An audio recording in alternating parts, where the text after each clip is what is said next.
Here's an interesting thing we can look at.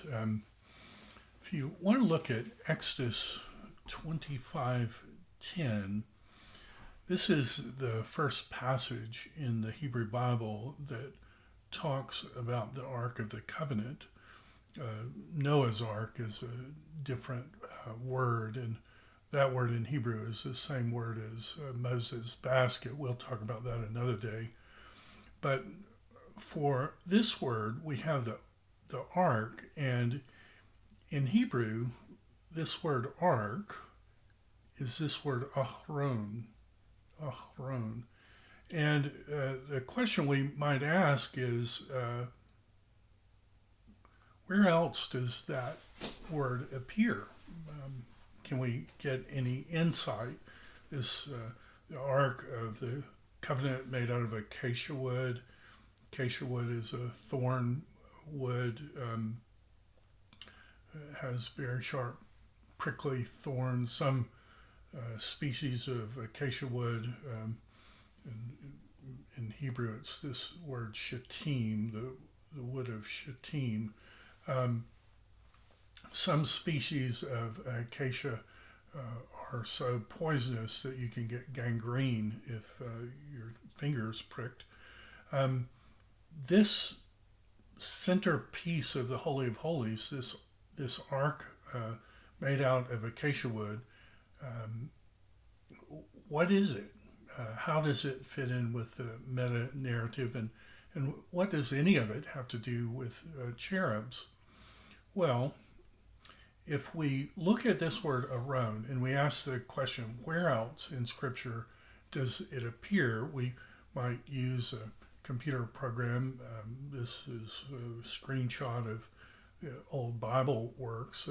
Just right click on it and what would come up. And if we did that, you could see that we have our passage where we have the Ark of the Covenant, and you can see all the ones following the Ark of the Covenant.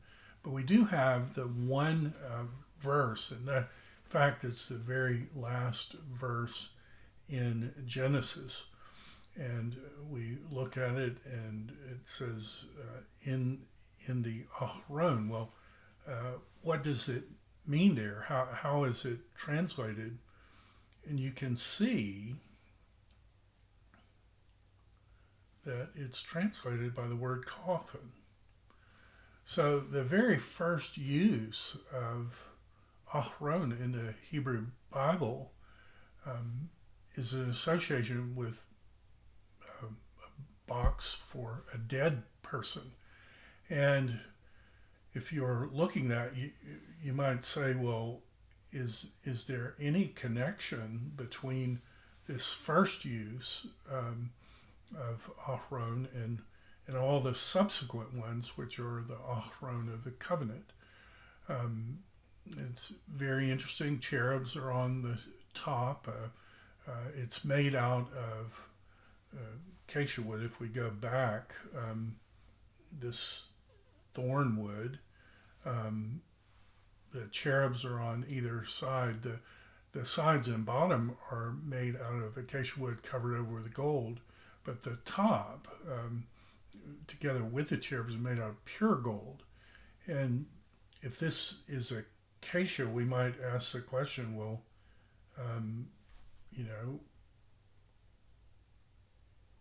where do thorns come in the Bible? Are they good things or bad things? Or thorns part of original creation, or are they not? Are they a product of the curse? So why is the temple being made out of thorn wood? Why is the last place where the people of God stay before they go into the promised land called Abel Shittim, the field of thorns? Is there some kind of meta-narrative thing going on there? So we see that this is kind of a negative thing, a coffin. In Genesis, you start in the Garden of Pleasure, but by the end, the heroes in a box full of bones in the land of slavery. What's going on? Well, when we come to this word, and this is a slide from Logos, and it actually lists coffin as the first meaning. How are we to think through that? Well, it's interesting that if we made the connection, and this is such a good picture, if we made the connection that the tabernacle and Eden are connected in this story, if we make that connection, then we have things like there's a mysterious water source. We've got a cube, that grand cube here that houses the earthly presence of God. We have cherubs. We have cherubs on the little, what looks like a coffin. We've seen before that cherubs were on this veil. The whole thing is made out of thorn wood, covered over with gold, an atomy covering one of the, I think it's 4 or 5 coverings there. What in the world is going on? Well, one approach is to believe the words of Jesus and to say that there's a elegant Christocentric meta-narrative and that all of this is related somehow to him. And if we do that, and we think about these cherubs that have 4 faces, one of which is a man's face, they're the doorkeepers of Eden. They keep sinners out. Sinners can't go into the presence of a holy God. They're excluded. These beings that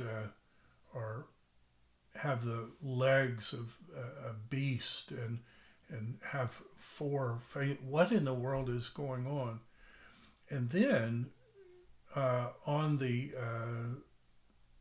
10th day of the first month, the Yom Kippur, the day of covering, the high priest would go in and put blood between these cherubs. And we've talked before that would, at least to me, look like someone was trying to get into Eden and had been slaughtered.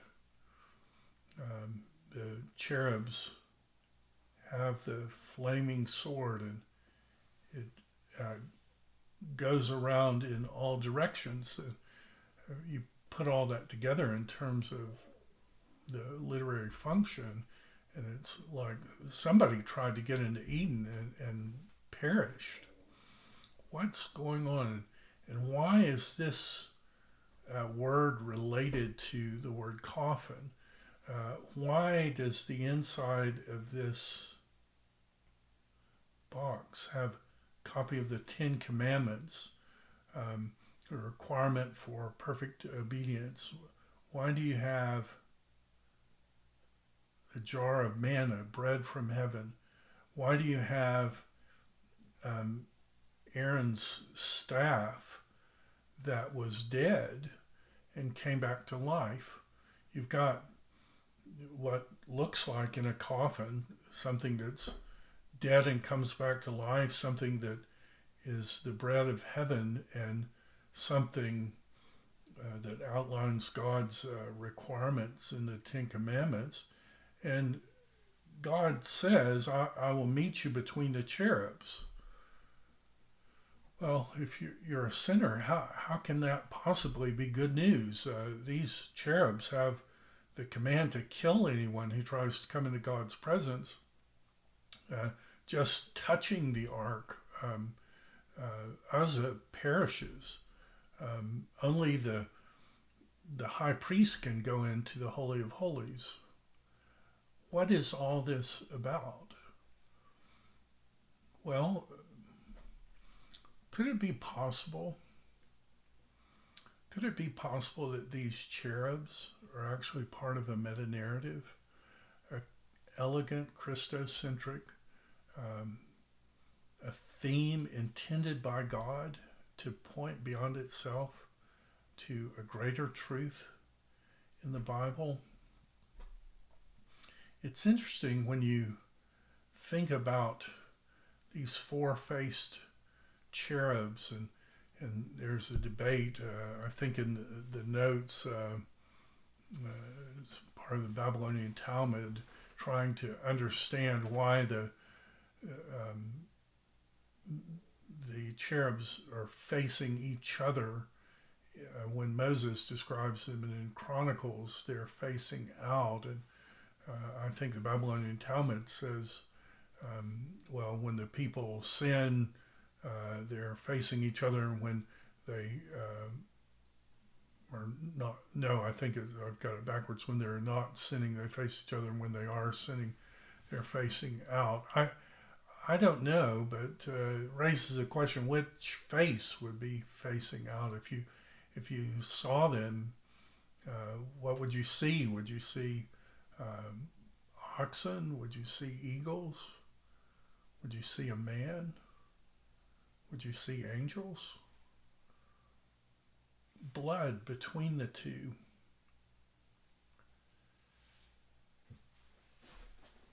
When you ask that question and you step back and look at a whole Bible biblical theology, is anything like that happen in the story elsewhere?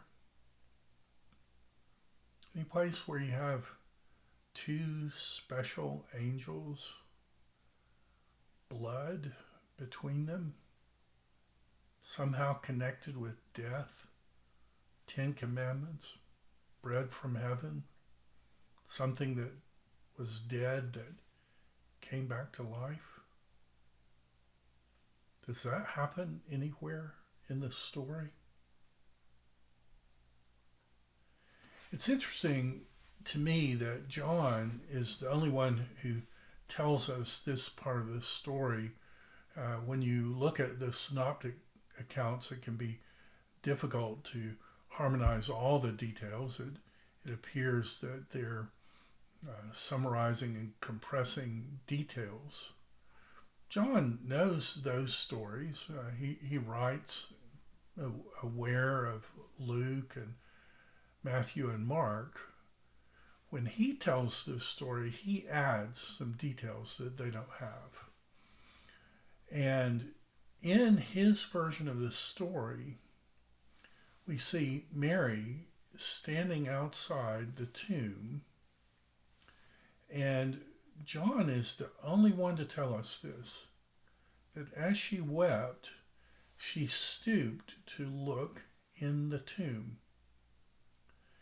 And it says she saw two angels, two of them. The parallel account seems to mention one angel, perhaps in the hustle and bustle that that's all one of the witnesses saw. But John, when he recounts Mary, what happened with Mary, she saw two angels.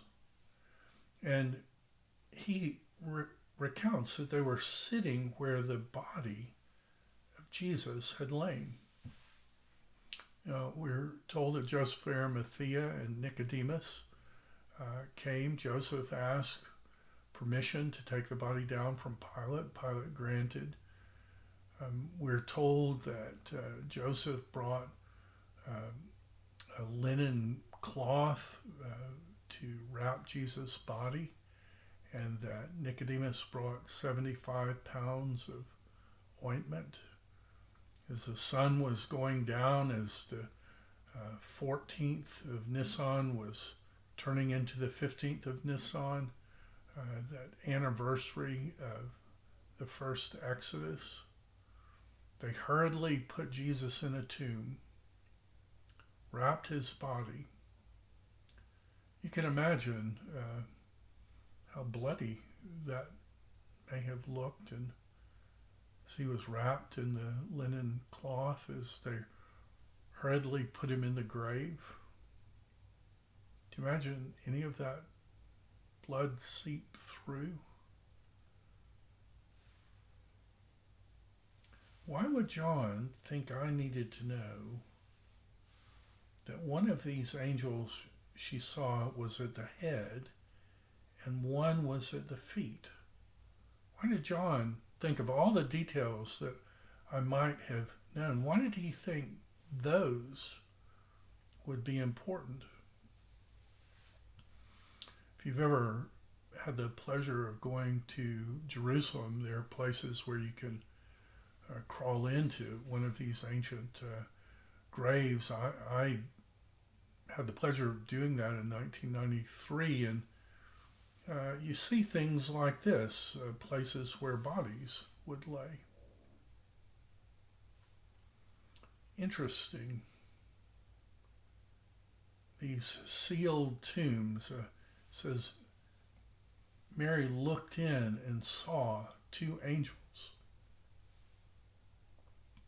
What did she see? Was there blood between the two angels?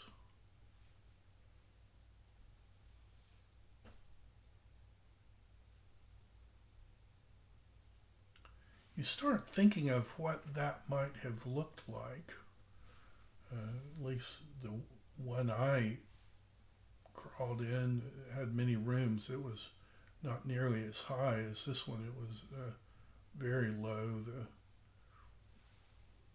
Something like that. We crawled in on our hands and knees. But if Mary walked in and saw two angels sitting on either side, and is it too much to suppose that there was blood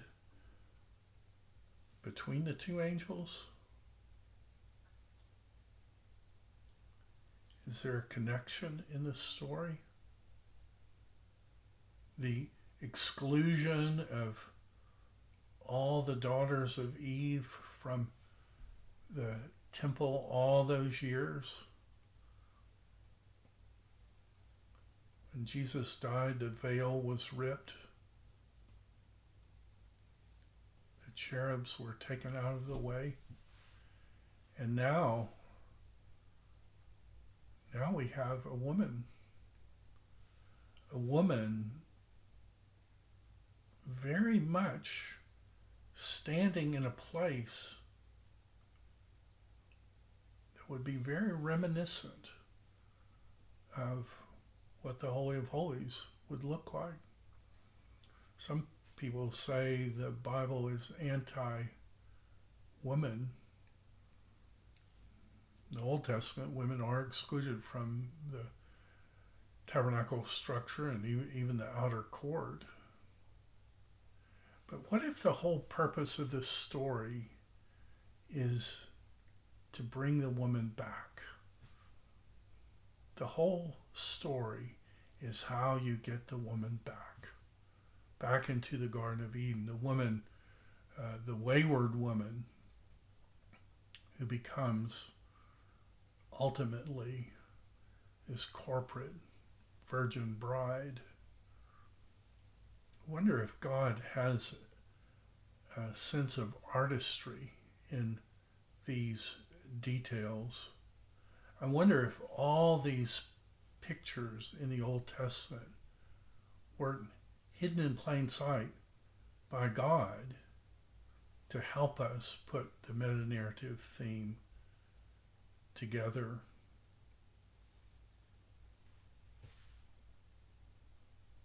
What did Mary see when she went in? It's interesting, one of my favorite writers on biblical theology is Gerhardus Voss. This is from an article that he wrote. I should know the name of it. It's quoted by Richard Phillips. But Gerhardus Voss comments about these angels placed like the cherubim on the mercy seat. They covered between themselves this spot where the Lord had reposed and flooded it with celestial glory. You know, when Moses made the tabernacle, God told him to make it just like the one you saw in heaven. The earthly one was the copy. There was a real one in heaven. I wonder if that real one isn't connected with the Jesus event.